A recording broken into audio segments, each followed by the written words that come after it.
Jika biar ki. Non? Mana baca setik. Kurang Bebas. Mulai. mulai kita. Lagi semua. Udah. Batal. Assalamualaikum warahmatullahi wabarakatuh. Waalaikumsalam warahmatullahi wabarakatuh. Alhamdulillahirabbil alamin. Wa afdhalus salati wa atimut taslimi ala sayyidina Muhammadin wa ala alihi wa sahbihi ajma'in. Allahumma akhrijna min dhulumatil wahm wa akrimna bi nuril fahm. Waftah alaina bi ma'rifatil ilm wa sahhil akhlaqana bil hilm. Waj'alna mimman yastami'una al-qawla fayattabi'una ahsana. Amma ba'du. Alhamdulillah kita bisa berkumpul lagi di majelis ini, majelis fikih sirah, membahas sirah nabawiyah dari perspektif untuk merespon pemikiran-pemikiran dari orang barat, yang mana pemikiran ini menghancurkan akidah, bahkan kepercayaan orang muslim terhadap mukjizatnya Nabi Muhammad SAW.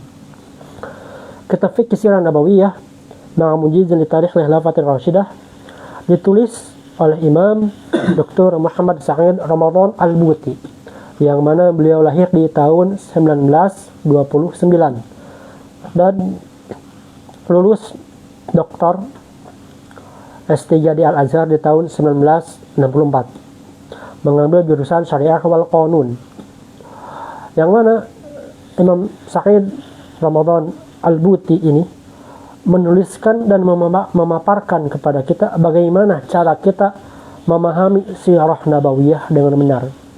Karena untuk memahami sirah nabawiyah secara utuh, menyeluruh, dan dengan manhaj yang sesuai Al-Quran dan Sunnah, itu ternyata tidak mudah. Dibutuhkan ilmu yang tinggi. Karena sirah nabawiyah ini bukan hanya sekedar sirah belaka, bukan hanya sekedar cerita, tetapi menjadi sumber syariat, sumber ajaran, sumber hukum Islam dan muslimin. Sehingga tatkala Rasulullah SAW itu melakukan sesuatu, berkata tentang suatu hal, bahkan diamnya beliau yang menjadi tanda persetujuannya, maka ini akan menjadi hukum. Maka ini akan menjadi syariat. Maka dari sana mustahil bahwasanya Nabi Muhammad SAW itu akan melakukan hal yang makruh ataupun haram. Untuk memahami hal ini, maka dibutuhkan ilmu, yang mana Syekh Muhammad Said Ramadan Al-Buti ini, alhamdulillah Allah bukakan pemahaman ilmu kepadanya dan menuliskan kitab yang begitu indah yang kita bisa baca sekarang. Kita akan coba memahami bagaimana sirah nabawiyah ini, kisahnya seperti apa, perjalanan Nabi Muhammad SAW seperti apa, dan bagaimanakah para orang-orang barat, Eropa, mustasyrik itu berkomentar, meyakini, mempelajari sirah nabawiyah, yang mana ini merusak akidah, dan bagaimanakah responnya. Sebelumnya kita juga telah mempelajari bahwasanya orang-orang barat ini ketika menulis sirah nabawiyah mereka tidak mempercayai yang namanya wahyu ataupun mukjizat kecuali Al-Quran. Nah, ini anehnya. Oleh karena itu mereka berpendapat bahwasanya Nabi Muhammad SAW ini hanyalah manusia biasa yang memiliki pemikiran yang bagus, akal yang cerdas, karisma yang luar biasa, sehingga orang-orang mengikutinya.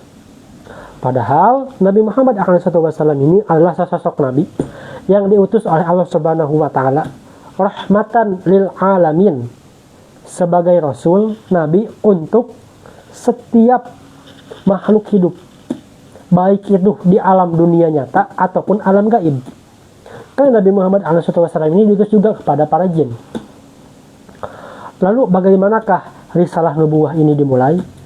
Nabi Muhammad SAW mukjizatnya, ciri khasnya atau tanda-tanda kenabiannya sudah ada ketika beliau lahir. Ketika beliau menyusui oleh Halimah ditinggalkan oleh kedua ayahnya menjadi yatim piatu, lalu diasuh oleh kakeknya, diasuh oleh pamannya, pergi ke Syam. Di sanalah terlihat tanda-tanda kenabian untuk pertama kalinya.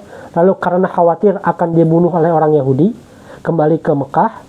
Di sanalah Nabi Muhammad SAW mencoba untuk mencari nafkah, bekerja, berjuang secara keras dengan cara ra'yul ghanam atau berternak, menernakkan kambing.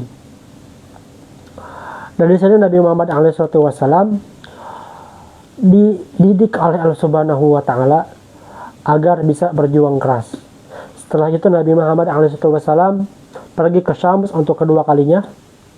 Setelah dari sana Nabi Muhammad SAW karena terkenal akan kebaikan yang nampak dalam dirinya dan tanda-tanda kenabian yang muncul dalam dirinya yang dilihat oleh Maisarah disampaikan kepada Khadijah, maka Sayyidah Khadijah menikahi Nabi Muhammad SAW, yang mana pada saat itu umur Nabi Muhammad SAW baru berumur 25 tahun dan Sayyidah Khadijah berumur 40 tahun, yang mana memiliki jarak 15 tahun kurang lebih. Setelah itu Nabi Muhammad SAW juga mengalami satu peristiwa yang menunjukkan bahwasanya beliau adalah akan diutus sebagai Rasul dengan dibangunnya Ka'bah dan terjadinya perselisihan di antara para kabilah Arab tentang siapakah yang paling berhak untuk meletakkan kembali Hajar Aswad di tempatnya semula. Sampai karena perselisihan ini hampir timbul perang. Tetapi atas izin Allah Subhanahu wa Ta'ala, Nabi Muhammad SAW berhasil menengahi mereka dan menyelesaikan masalah ini. Lalu pada umur Nabi Muhammad SAW yang ke-40, yang artinya Sayyidah Khadijah berumur 55 tahun, Nabi Muhammad SAW itu Allah jadikan cinta, Allah jadikan suka untuk uzlah atau untuk mengasingkan diri dari hiruk pikuk dunia, khususnya Mekah. Maka peristiwa uzlah ini, peristiwa Nabi Muhammad SAW itu berdiam diri, bersalawat, melakukan salat di Gua Hira itu ketika umurnya kurang lebih 40 atau dekat-dekat di umur 40. Lalu ketika Nabi Muhammad SAW ingin melaksanakan uzlah ini, yang luar biasanya adalah Sayyidah Khadijah. Sayyidah Khadijah meskipun lebih tua dari Nabi Muhammad SAW, beliau tetap berkhidmah, taat melayani suaminya. Sehingga Sayyidah Khadijah ini menyiapkan bekalnya. Terkadang Nabi Muhammad SAW itu melakukan uzlah, mengasingkan diri selama 3 hari, terkadang 10 hari, terkadang sebulan. Dan masa-masa beliau uzlah itu beliau lakukan berulang kali, bukan hanya 1 kali, 2 kali, tetapi berulang kali. Lalu kenapa Nabi Muhammad SAW Allah jadikan suka untuk beruzlah, mengasingkan diri? Apa hikmahnya dari hal tersebut? Maka Syekh Ramadan Sa'id Al-Buti menyebutkan bahwasanya ketika Nabi Muhammad SAW beruzlah, itu beliau sedang menjauhkan diri dari afat atau maradun nas, menjauhkan diri dari penyakit hati yang dialami oleh manusia. Apa itu penyakit hati itu? Sebagaimana kita tahu bahwasanya penyakit hati itu bermula pada 3 hal: al-hasad, waria, ujub, au kibr. Yang mana 3 hal ini Imam Al-Ghazali sebutkan di kitab Al-Bidayah wa Nihayah. Al-hasad, iri terhadap orang lain dan mengharapkan nikmat yang orang lain dapatkan itu hilang. Ria, beramal karena manusia. Al-ujub atau kibr, yang mana al-ujub atau kibr ini melihat dirinya sendiri lebih baik daripada orang lain. Jadi ketika 3 hal ini adalah 3 hal sumber dari penyakit hati. Maka Allah Subhanahu wa taala menjadikan Nabi Muhammad SAW beruzlah menjauh dari hiruk pikuk manusia supaya terhindar dari hal ini dan membersihkan hatinya. Sehingga uzlah ini adalah bentuk tarbiyah atau bentuk Allah mendidik Nabi Muhammad SAW supaya nanti ketika ia menjadi Rasul, hatinya telah siap. Maka ketika beruzlah ini, Allah Subhanahu wa taala seakan-akan ingin memadukan, ingin mengubah persepsi bahwasanya keyakinan itu harus berasal dari akal. Jika sesuatu masuk akal, maka saya yakin. Tetapi Allah mencoba untuk mengubah hal ini, bahwasanya keyakinan itu berasal dari hati. Karena itu Allah Subhanahu wa taala menjadikan Nabi Muhammad SAW itu uzlah supaya hatinya bersih dan nanti yakin kepada Allah Subhanahu wa taala itu lebih cepat sampainya. Yang nanti ketika keyakinan ini sampai, maka akal ini digunakan untuk memperkuat keyakinan ini. Oke, beriman dulu, lalu gunakan akal ini untuk menguatkan keimanan. Jika keimanan ini berasal dari akal, maka tidak mungkin Allah Subhanahu wa taala menjadikan Nabi Muhammad SAW untuk beruzlah. Dan orang yang paling beriman, orang yang paling beriman kepada Nabi Muhammad jika dasarnya adalah akal, adalah orang-orang barat, adalah orang-orang filsuf. Padahal kenyataan yang terjadi bukan seperti ini. Sebagaimana kita tahu bahwasanya Nabi Muhammad SAW diutus di negara Arab, yang mana saat itu terletak di antara dua imperium besar, Persia dan Yunani. Persia yang didasari dengan keyakinan ruh yang kuat dari hati, Yunani keyakinannya berasal dari akal. Maka Allah Subhanahu wa taala menjadikan Nabi Muhammad SAW menyatukan kedua hal ini. Dia beriman, tetapi keimanan ini bukan keimanan buta belaka dan dikuatkan dengan akal. Oleh karena itu Allah Subhanahu wa taala berfirman, jika ingin mengetahui Allah Subhanahu wa taala, beriman kepada Allah Subhanahu wa taala, fa'lam annahu la ilaha illallah. Bahwasanya akidah ini harus dibarengi dengan ilmu. Keyakinan ini harus dibarengi dengan ilmu. Ilmu itu dengan apa? Dengan akal. Maka tatkala hatinya dulu yang beriman, setelah itu dikuatkan dengan akal, menghadapi tantangan-tantangan yang dirasa berat nanti. Apa tantangannya? Tantangan yang berat bukan hanya tentang penyiksaan, bukan hanya tentang beliau dilempari kotoran atau dicela orang, dituduh penyihir, tetapi tantangan yang masuknya halus.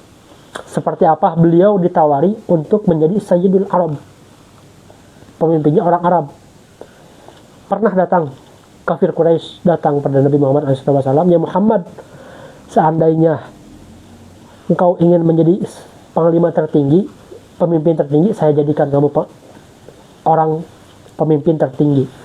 Seandainya jika engkau ingin menjadi orang terkaya, maka akan kami kumpulkan harta-harta kami dan akan kami berikan kepadamu, kau akan jadi orang kaya. Seandainya yang kau inginkan adalah perempuan tercantik, akan kami kumpulkan, kau pilih yang mana saja, kau nikahi, kami biayai.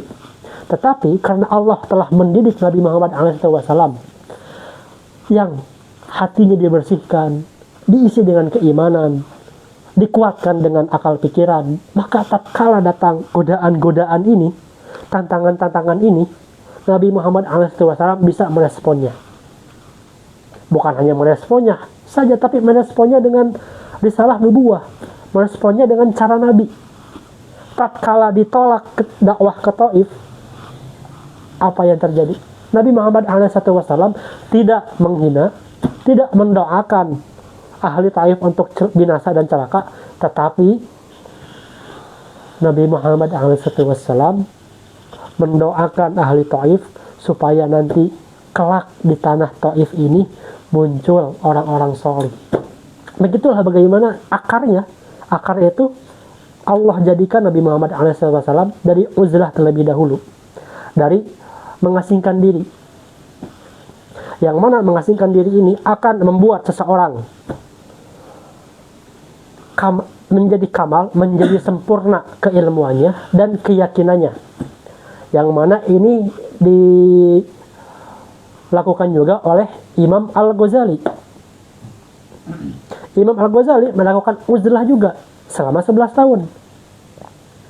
Untuk apa? Untuk kembali meyakinkan keimanannya, mengoles keimanannya, menguatkan akalnya, dan memikirkan permasalahan umat. Sehingga nanti ketika kembali dari uzlah, kembali berdakwah, karya-karya Imam Al-Ghazali disinilah yang luar biasa.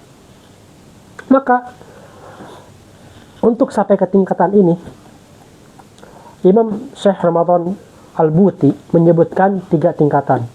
Yang pertama al-khauf, yang kedua roja, yang ketiga itu mahabbah, cinta.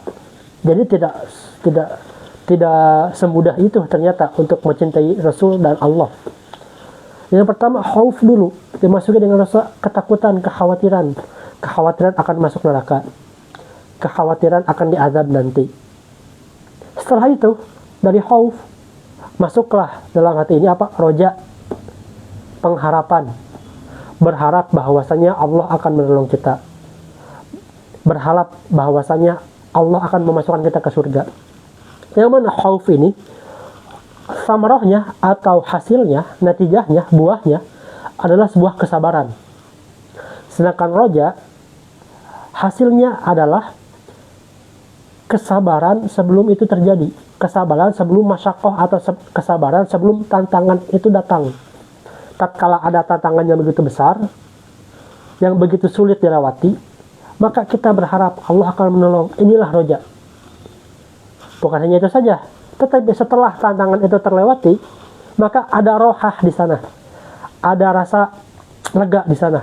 Alhamdulillah, tantangannya sudah terlewati. Inilah roja. Lalu apa level yang ketiga? Level yang ketiga adalah mahabbah atau cinta.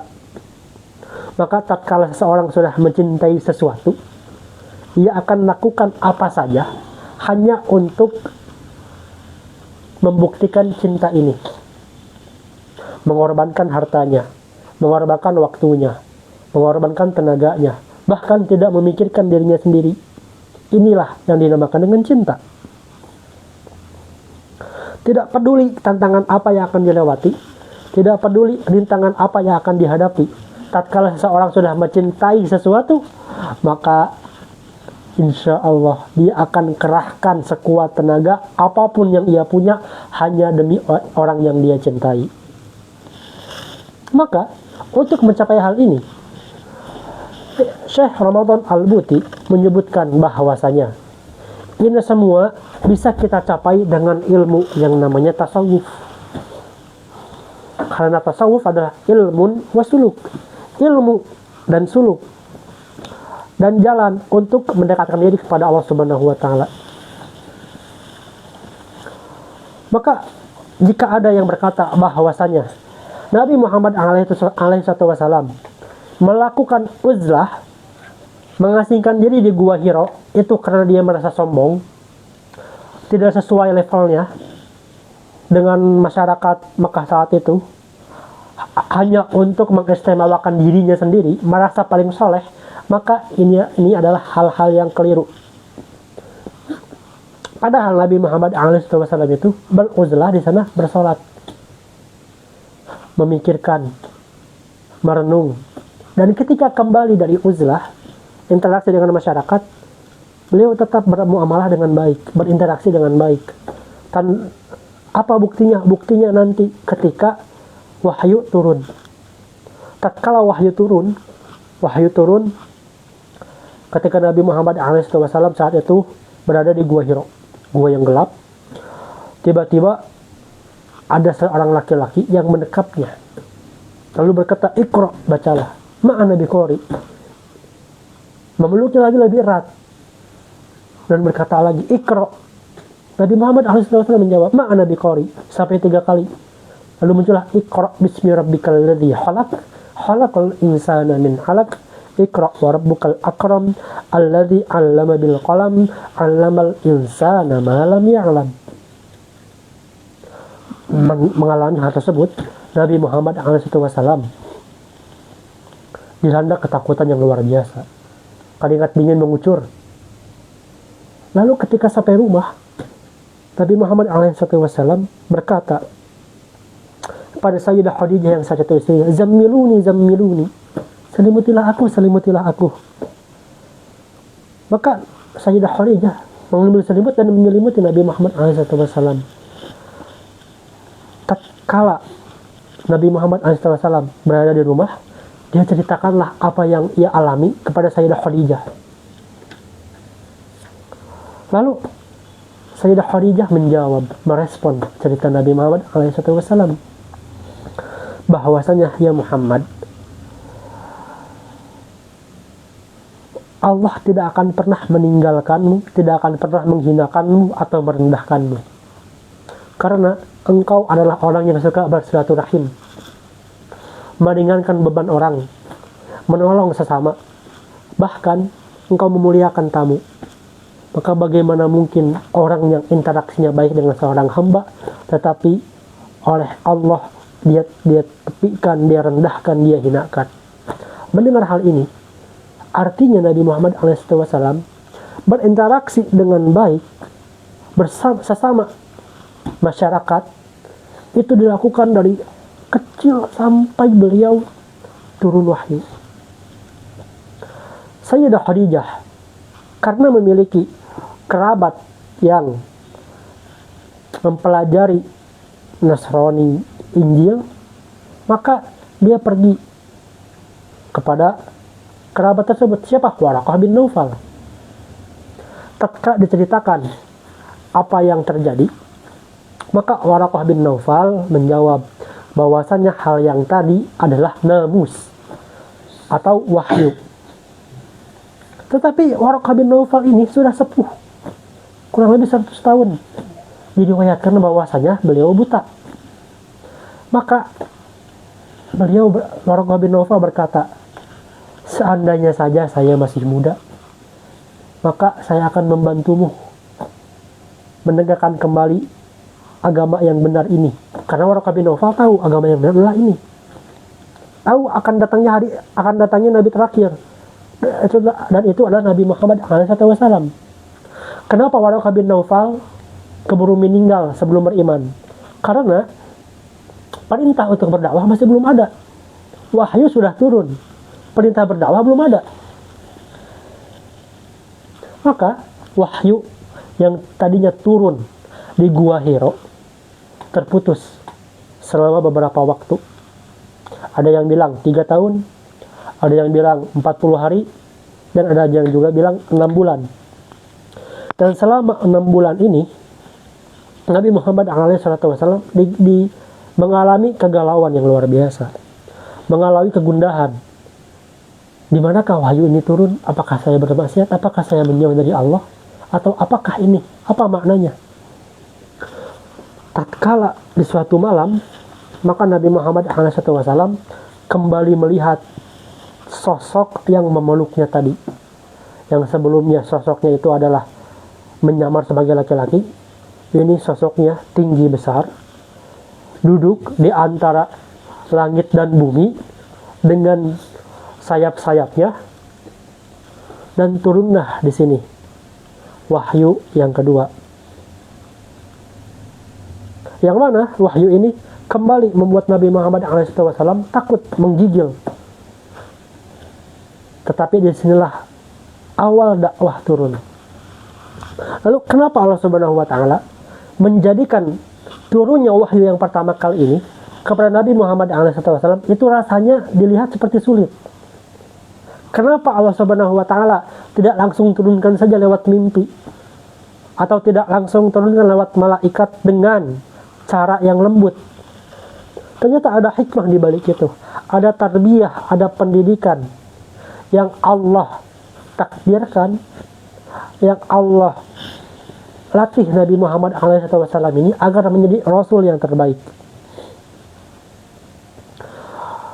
Yang pertama, bahwasanya Nabi Muhammad SAW itu benar-benar menerima wahyu. Itu dulu yang pertama. Maka karena beliau menerima wahyu, apa dalilnya?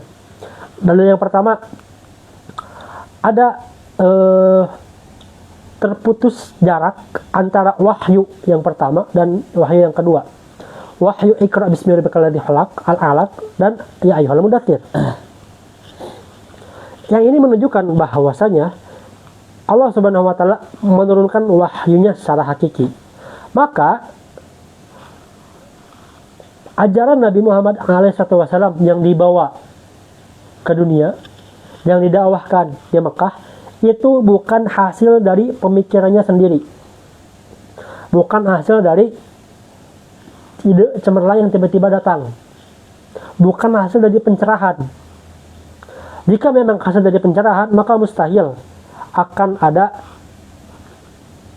jarak yang terpotong antara wahyu Iqra bismi rabbikal ladzi khalaq dan ya ayyuhal mudaththir.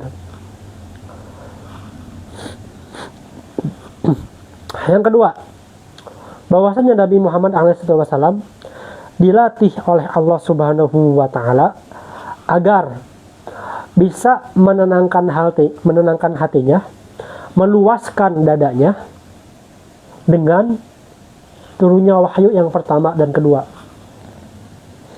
Karena peristiwa yang luar biasa, bisa kita bayangkan tiba-tiba di gua sedang gelap-gelapnya ada orang-orang yang meluk.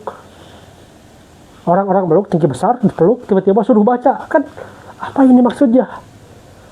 Iqra la ma'na biqori. Saya tidak bisa baca. Peluk lagi makin erat. Maka ini karena Nabi Muhammad SAW mengalami suatu hadas atau peristiwa yang luar biasa. Tatkala ada peristiwa lain lagi yang seperti ini, beliau sudah terlatih. Yang puncaknya nanti di ya ayyuhal mudaththir, yang mana Nabi Muhammad SAW melihat sosok malaikat Jibril hakiki secara nyata, tidak menyamar dalam bentuk apapun. Maka seakan-akan malaikat Jibril ini duduk di antara langit dan bumi dengan kursi. Jika sudah melihat hal itu yang luar biasa, maka hal-hal yang lain, melihat jin-jin, setan-setan yang levelnya di bawah malaikat Jibril, level keanehannya, maka Nabi Muhammad SAW itu sudah siap karena sudah dilatih. Lalu bahwasanya wahyu yang turun ini hakiki dibuktikan dengan ketika Nabi Muhammad SAW datang ke rumah Sayyidah Khadijah, beliau menggigil, beliau ketakutan, turun keringat merah, turun keringat dingin, yang mana kejadian tadi pasti terjadi, yang artinya di Gua Hiro itu bukan merenung, mencari pencerahan, menunggu ide cemerlang. Dan tatkala wahyu turun yang kedua kalinya, diperintahkan untuk berdakwah, barulah Nabi Muhammad SAW itu berdakwah. Maka Nabi Muhammad SAW, jika ada yang berkata, jika memang wahyu itu turun, jika memang malaikat Jibril itu nyata, kenapa yang melihat hanya bisa Nabi Muhammad SAW saja? Kenapa hamba-hamba yang lain tidak bisa? Yang pertama, an-nubuwah laisat muktasabah. Kenabian ini bukan hal yang bisa kita dapatkan dengan usaha. Yang artinya kenabian ini adalah hak milik Allah Subhanahu wa taala. Bukan suatu hal yang bisa dapatkan dengan usaha, artinya kita dapatkan dengan ketaatan kepada Allah. Jika taat kepada Allah level 1, level 2, level 3, dan level tertinggi adalah Nabi, apakah seperti itu? Tidak seperti itu. Karena an-nubuwah laisat muktasabah. Kenabian itu tidak bisa diperoleh oleh seorang hamba. Tidak bisa diperoleh oleh usaha seorang hamba. Hanya bisa diberikan oleh Allah Subhanahu wa taala. Yang kedua, memang hanya Nabi Muhammad SAW saja yang bisa melihat. karena Allah izinkan tersebut. Lalu bagaimanakah cara kita merespon tentang pemikiran ini? Kita bisa memahami bahwasanya di dunia ini pasti ada orang-orang yang memiliki keterbatasan melihat warna, sehingga disebut buta warna. Maka orang-orang yang buta warna tidak bisa melihat seperti orang yang memiliki mata yang normal. Ada tahdid di sana, ada keterbatasan di sana. Maka keterbatasan ini bisa kita umpamakan bahwasanya hamba biasa yang tidak bisa melihat malaikat, tidak bisa melihat al-gaib, itu adalah orang-orang yang buta warna. Sehingga hal-hal yang gaib ini tidak tampak. Tetapi ada juga yang bisa melihat hal itu, orang yang sehat. Yang dalam konteks ini orang yang diizinkan oleh Allah Subhanahu wa taala. Siapakah itu? Nabi Muhammad alaihi salatu wassalam. Itu cara menjawab kenapa Jibril hanya bisa dilihat oleh Nabi Muhammad alaihi salatu wassalam. Yang kedua, jika memang wahyu apa yang diturunkan oleh Allah Subhanahu wa taala ini adalah berupa wahyu, bukan ide cemerlang, bagaimanakah kita menjawab hal ini? Yang pertama, kita mengetahui bahwasanya ada perbedaan antara Al-Qur'an dan hadis. Al-Qur'an adalah wahyu yang turun dari Allah Subhanahu wa taala kepada Nabi Muhammad alaihi salatu wasalam. Sedangkan hadis adalah perkataan Nabi yang mana mempunyai sifat kemanusiaan. Jika memang tidak ada yang namanya wahyu, maka tidak mungkin kita bisa membedakan antara kalamullah dan hadis Nabi dan kalam Nabi. Kita bisa melihat perbedaan yang begitu jelas antara syair-syair Arab dan Al-Quran. Yang mana Al-Quran ini bukan syair.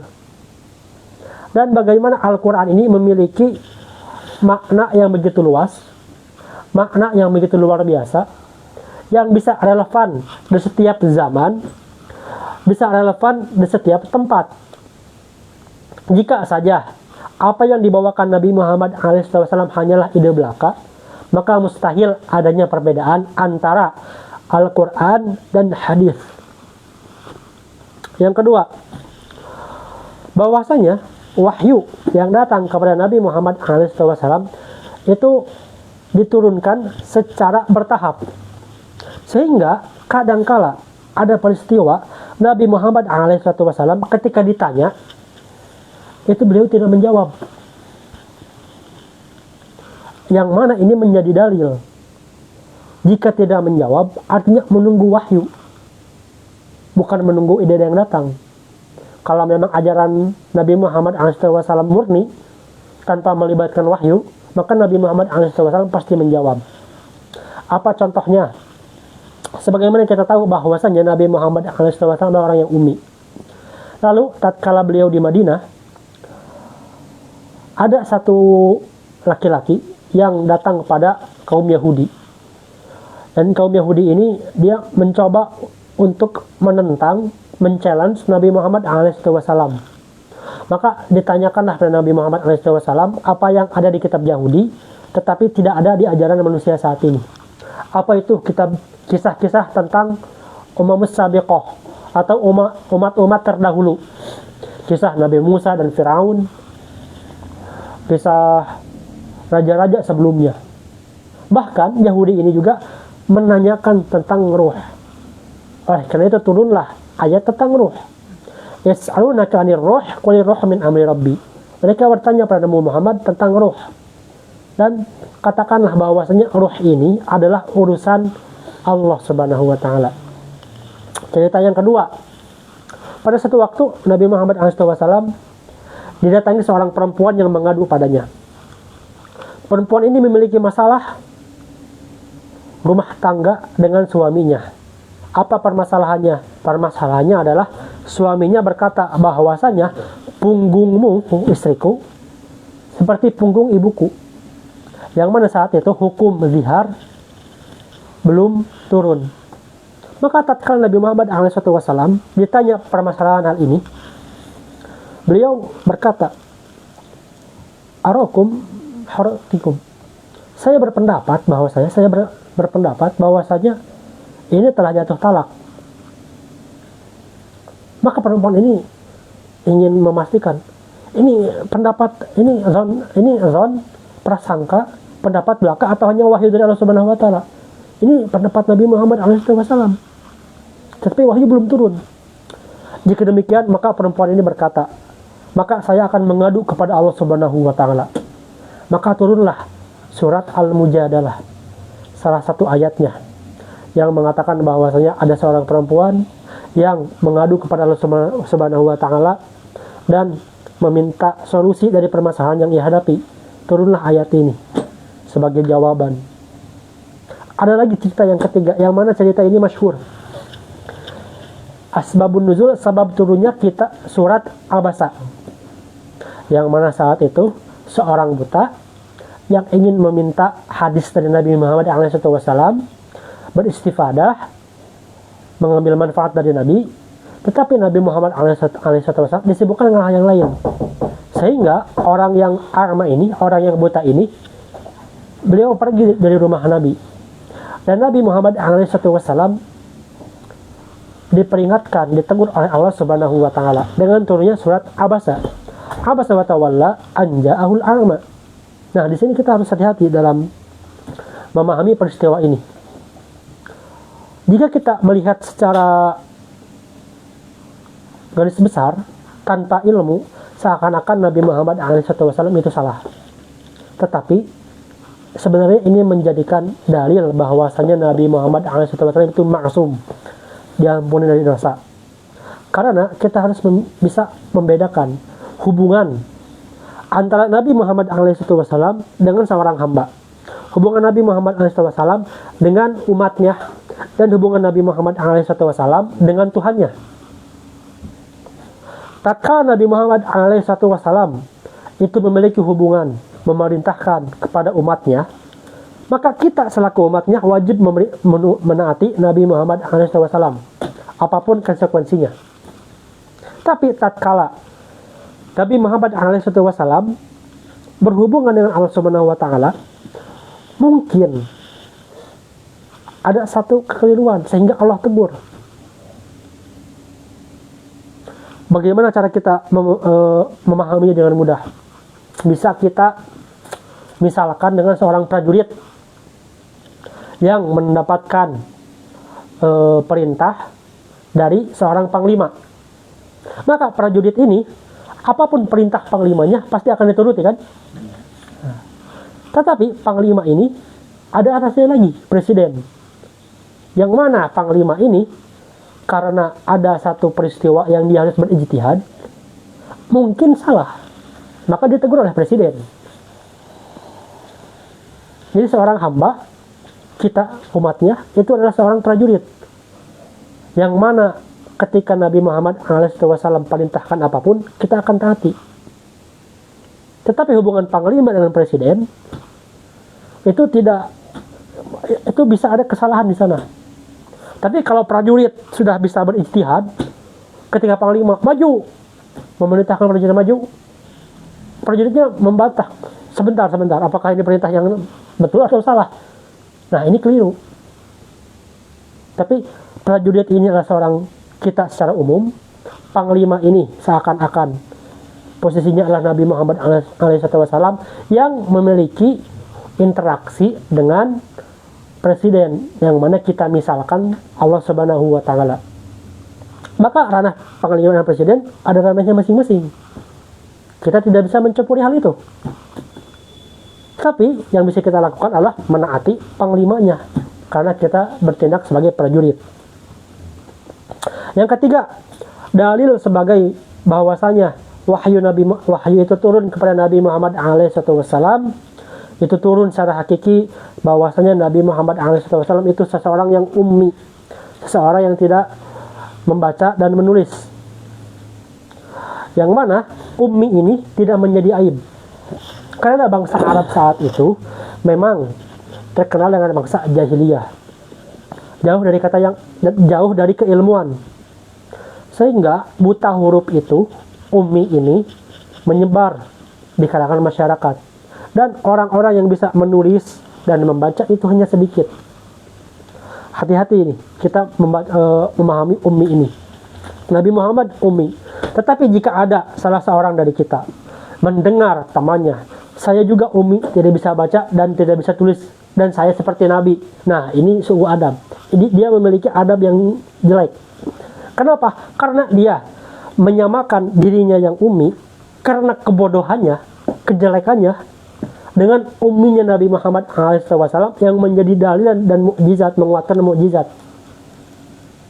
Seakan-akan si hamba yang menyamakan umminya dengan ummi Nabi Muhammad ini ingin mengatakan bahwasanya Nabi Muhammad itu bodoh. Karena ummi seorang hamba sekarang karena kebodohan. Umminya Nabi Muhammad SAW sebagai mukjizat, sebagai dalil. Tatkala ada seorang hamba sekarang nih, tiba-tiba saya ummi seperti Nabi, maka dia menisbatkan kebodohannya kepada Nabi Muhammad SAW. Hati-hati nih, hati-hati memahami hal ini. Begitu juga dengan syama'il Nabi Muhammad SAW, atau hal-hal sifat baik yang dilakukan dan menempel, melekat dalam diri Nabi Muhammad SAW. Salah satunya adalah Nabi Muhammad SAW memiliki rambut sepanjang bahu, kalau nggak segini. Lalu tiba-tiba di sekolah yang sudah memiliki peraturan bahwasanya rambut santri harus rapi. Rambut saya panjang seperti rambut Nabi Muhammad SAW. Maka tatkala dia berkata seperti ini, dia menisbatkan inatnya atau pembangkangannya kepada Nabi Muhammad SAW. Hati-hati ini, hati-hati memahami hal ini. Yang keempat, dalil bahwasanya Nabi Muhammad SAW itu diturunkan wahyu oleh Allah Subhanahu wa taala, bahwasanya Nabi Muhammad SAW itu telah terkenal akan kejujurannya. Maka mustahil orang yang terkenal dengan kejujurannya bisa berbohong, hanya yang menyebabkan dia itu dijauhi oleh manusia, bahkan disakiti. Maka mustahil hal ini bisa terjadi. Oleh karena itu, dari 4 hal yang tadi yang menjadi kunci utama kaidah untuk merespon pemikiran-pemikiran orang barat, bahwasanya wahyu itu tidak pernah turun, bahwasanya Jibril itu hanya halusinasi belaka. Tetapi jika kita lihat, jika kita teliti lebih dalam tentang peristiwa turunnya wahyu ini, dan kita akan memahami bahwasanya wahyu itu diturunkan oleh Allah Subhanahu wa taala melewati malaikat Jibril kepada Nabi Muhammad SAW secara hakiki. Semoga kita bisa menjadi salah satu umatnya yang diberkahi, diberikan syafaat oleh Nabi Muhammad SAW dan memasuki surga Firdaus bersama Nabi Muhammad SAW. Allahumma sholli afdhala salatin ala asadi makhluqatika sayyidina Muhammadin wa ala alihi wa sahbihi wa salim adada ma'lumatika wa midada kalimatika kullama dzakaraka dzakiruna wa ghafala an dzikril ghafilun. Alhamdulillahirabbil alamin. Wassalamualaikum warahmatullahi wabarakatuh.